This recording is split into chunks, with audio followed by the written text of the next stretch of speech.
ọmọlọ́lá ọmọlọ́lá òkú ọdún rẹ̀ ò Àṣàbí adé mi. ọmọlọ́lá ọmọlọ́lá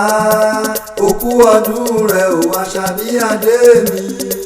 M.C BLESSINER. kógókógó ló ń ta gógó ń bá wọn ró dúpẹ́dúpẹ́ lóhùn akérèǹgbè kò sí bá kéǹgbé tilẹ̀ tóbi tó kò lóhùn agogo lẹ́nu ọlọ́jọ́ bí òní la wá kí. Alhaja Martins ọmọlọ́lá Àṣàbí adé o gbéra ńlẹ̀ òdìdé òní lọ́dún ẹ orí mọ́nàmọ́ná sun ọ làáké orí òjò lásùn ọ lóko orí rẹ̀ wá sun wọn láwùjọ àwọn ẹni re òkú ọdún o àṣeyí sàmọ́dún lágbára lọ́wọ́ olúwa ọba ọ̀sẹ̀ yìí. President fún ẹgbẹ́ Top Diamond Ladies Club àwọn ni wọ́n ránṣẹ́ pè mí o wọ́n pé kí wọ́n á mọ̀ kíkan lára àwọn ọmọ ẹgbẹ́ àwọn kú ọdún o ẹ ti rán ní sòròrò dé Àṣàbí adé mo dé sí ọlọ́run ọ̀kà ti lọ okú ọdún o okú yèdùn lágbára lọ́wọ́ olódùmarè ọba o ní fọdún èyí sòpin yára sàmì ẹ̀. Àṣàbí adé o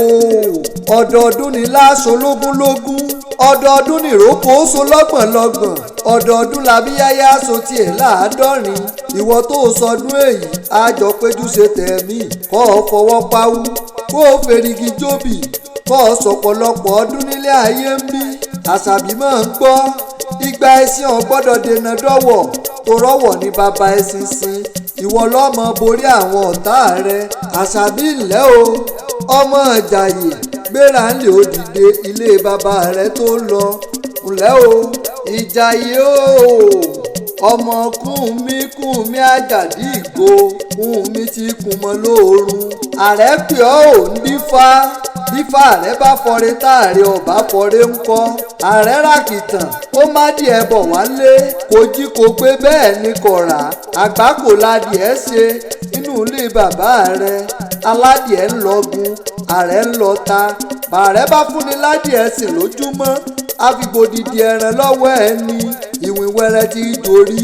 ọkọ̀ ọmọ sádìwìn arúgbó rẹ̀ tù ńlẹ́ ọlọ́jọ́ òbí ọmọ ń dàmúrú fi bẹ́ẹ̀nà rẹ̀ lórí ó lẹ́ni fúnni lọ́mọ làálù pa ọmọ rẹ̀ rúrẹ́rẹ́rẹ́ kọ́ ọmọ rárá kó túnre légbò lẹ́sẹ̀ ó ní gbogbo èsì mọ́ róúnjẹ ọmọ ọlá ọmọ olú ọ̀pọ̀ ọmọ àpèwà àjòyè ọmọ ọbẹ̀ òmùní ọ̀jẹ̀ ń bọ̀ níṣu jẹ́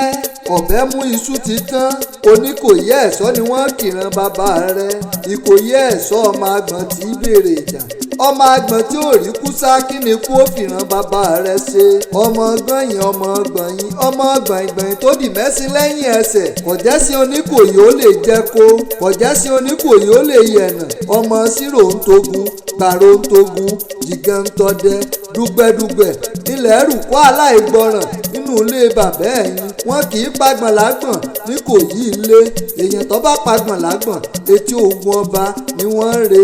ogun àjàwẹ̀yìn ló múlé oníkòyí wù mí ogun ojoojúmọ́ ìnímúlé bàbá yín sú mi lọ tapótapó ẹ sì ń dẹ́rù ogun bá ní ọmọ ọgbọ́fà kọ́mọ ìmọ̀ iwájú ni bàbá tó bí yín lọ́mọ fi gbọ́ta ìkòyí tó bá gbọ́fà lẹ́yìn òjò ló ṣe inú ilé bàbá rẹ ọmọ oníkòyí ẹ̀ṣọ́ ọmọ àgbọ̀n tí í béèrè ìjà yan bí lólú ọmọ agbọ́jọ́ òkúrera ìkòyí lọ́mọ wálé àrọ̀nì ọ̀wálé oníkòyí ò sinmi ogún lílọ inú ilé bàbá tó bí ọlọ́mọ. Àṣàbí adé o